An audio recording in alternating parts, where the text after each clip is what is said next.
Projection mapping, similar to video mapping and spatial augmented reality, is a projection technique used to turn objects, often irregularly shaped, into display surfaces for video projection.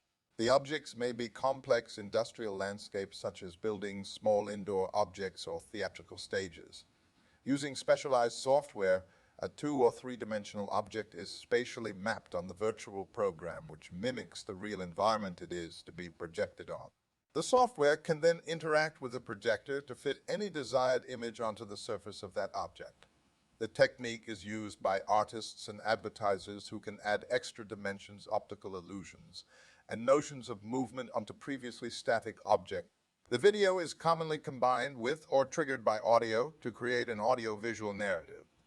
In recent years, the technique has also been widely used in the context of cultural heritage, as it has proved to be an excellent edutainment tool.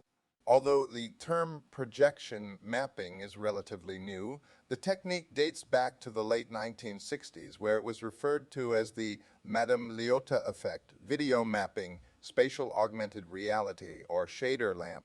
One of the first public displays of projections onto 3D objects debuted in 1969 when Disneyland opened their Haunted Mansion attraction, which featured singing three-dimensional busts. The singers' faces were filmed on 16mm film projected onto busts of their faces to make the busts appear animated. Another early example of projection mapping was in the 1967 TV movie Magical Mystery Tour during the Blue Jay Way scene, where images were projected onto George Harrison, including a cat's face and a headless male torso with the words Magical Mystical Boy written on its chest. The next record of projection mapping is from 1980, when installation artist Michael Nyemark filmed people interacting with objects in a living room and then projected it in the room, creating illusions as if the people interacting with the objects were really there. In 1984, the Stephen Sondheim original Broadway production of Sunday in the Park with George, written and directed by James Lapine, was the first known use of projection mapping in a Broadway musical or play. It was used at the end of Act Two in the Chromalume or 7 special effect sequence designed by Bran Ferren to project geometrically correct moving cinematic images onto the surface of the 4-diameter sphere topping the Chromalume device. Due to the brightness limitations of video projection at the time, the images were projected using 7,000 nm xenon, illuminated 35mm motion picture film at 48 frames per second. The film's images were digitally pre-distorted to map correctly onto the sphere from the high projection angle in the booth theater. The first time the concept of projection mapping was investigated academically was at the University of North Carolina at Chapel Hill in the late 1990s, where a team led by Ramesh Rasker worked on a project called Office of the Future to connect offices in different locations by projecting people into an office space as if they were really there. By 2001, more artists began using projection mapping in artwork, and groups such as Microsoft began experimenting with it as a means of technological advancement. After the object which will be projected on is chosen or created, software is used to map the corners of the video to the surfaces. First, one must choose the images or video to project. Each video is then placed on its designated surface. Alternatively, one may map the entire scene in 3D and attempt to project and mask the image back onto its framework. The next step is masking using opacity templates to actually mask the exact shapes and positions of the different elements of the building or space of projection. In 3D mapping, coordinates are defined for where the object is placed in relation to the projector.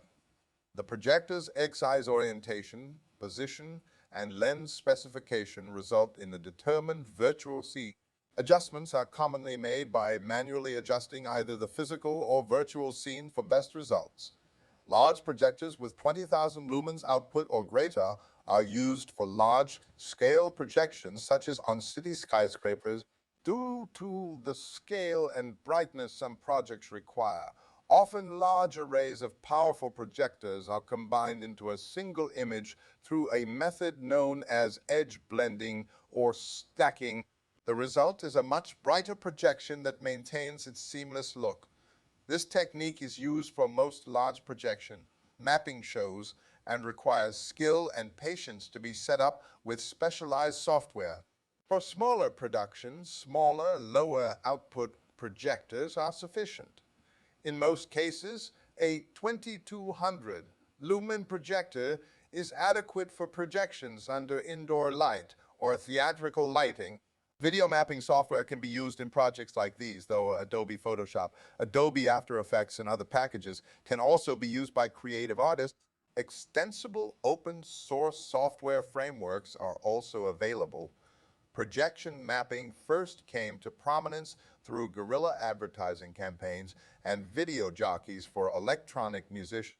Large companies such as Nokia, Samsung, Unilever, Pakistan Tobacco Company, Bank Alfala, Brighto Paints, Benson's Hedges, John Player's Gold Leaf, and NW have since used video projections in marketing campaigns in cities across the world, commonly using mapping techniques to project scenes onto the sides of buildings. Projection mapping can also be interactive. Nokia OV Maps did a project where projections mimic people's movements. Projection mapping has been used at conferences as a means of decoration or immersing audience members in an experience theme. Images can be projected onto a flat surface or onto an unusual object such as a car or a chair.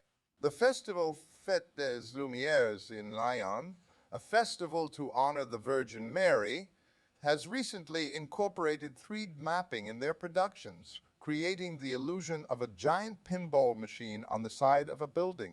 Common techniques for these performances include 3D mapping and 3D projection to create the illusion of depth as well as motion, such as crumbling buildings. It is also being used in technology such as domes, where it is combined with virtual reality and augmented reality to create 360-degree projections for a more immersive experience. The use of projection mapping in TV and films is becoming more popular. For the sci-fi film Oblivion 2013, the directors used projection mapping to create an immersive environment. For a 2016 TV commercial, Audi used projection mapping to showcase the technology of the Audi 7 car. The ad, Projection of Greatness, was filmed with no CGI and used only content that was caught live in camera. In the electronic dance music community, it is becoming increasingly common for DJs to accompany their music with synced visuals, which can be either pre-recorded or played live by a video jockey. Though normal projection screens are commonly used, some visual artists create special 3D installations to project onto. Visual artists also use projection mapping for creative expression sometimes to enhance existing creative media such as painting and drawing. Artists may use it as an avant-garde form of expression, as it is new technology that can turn their creative ideas into 3D projections, connecting with audiences in a new way.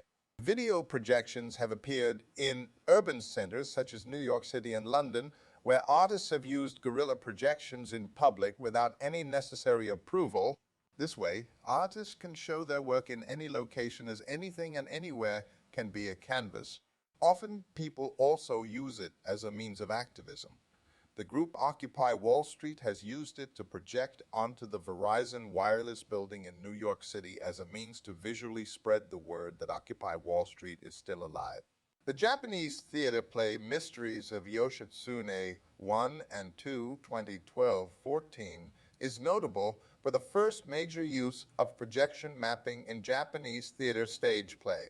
Projection mapping is frequently used by Walt Disney Imagineering and Walt Disney Creative Entertainment in the Disney parks. Examples include The Magic, The Memories, and You, Disney Dreams. Celebrate the magic. Once upon a time, Disneyland forever. Halloween screams, believe. In Holiday Magic, remember. Dreams come true happily ever after, and most recently Sunset Seasons, greetings at Disney's Hollywood Studios. When Paul Oakenfold became the first to perform live at Stonehenge, projection mapping was used to transform the prehistoric monument into a spectacular light show. To avoid damage to the ancient stones, only 50 of Oakenfold's close friends were invited and were required to wear noise, canceling headphones to hear the music above the nearby A303 rope. Projection mapping has also been used as a way to highlight political and social causes by groups such as Greenpeace and Led by Donkeys. The White Cliffs of Dover are frequently used to project messages of protest, support, and memorials. Thank you for watching. Don't forget to please like and subscribe. If you have a topic you would like to suggest, leave a comment.